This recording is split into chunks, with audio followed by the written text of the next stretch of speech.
یہ زیارت 1833 کو استاد پیر بخش نے اسے بنایا تھا، اور یہ سمجھو صف بندی میں شامل ہوتی برٹش گورنمنٹ۔ یہ 8 فٹ چوڑی اور 27 فٹ لمبی زیارت ہے، اسے 50 لوگ اٹھاتے ہیں، اور یہ 5ویں پشت پہ اس وقت ہمارے پاس لائسنس داری ہے۔ اس کا تقریباً جو وزن ہے نا وہ 70 من کے قریب ہے، اور یہ ہم 9 محرم کو ہم اسے زیارت کے لیے رکھ دیں گے۔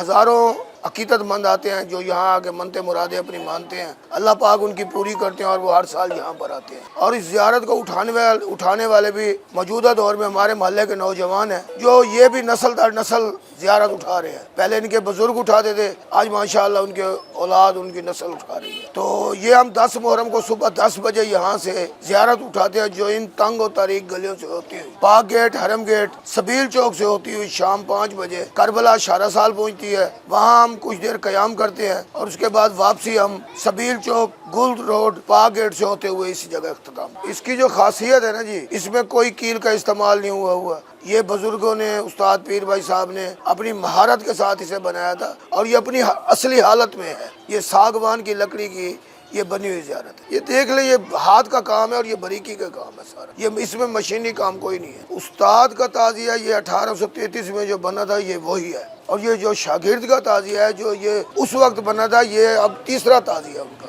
ایک تعزیہ ان کا شہید ہو گیا تھا حرم گیٹ چوک پر، ایک ادھر استانے پر بھی یہاں کسی نے آگ لگائی تھی۔ اس زیارت جو موجودہ ٹائم شاگرد کی ہے نا، یہ سمجھ لیں 1947 کی۔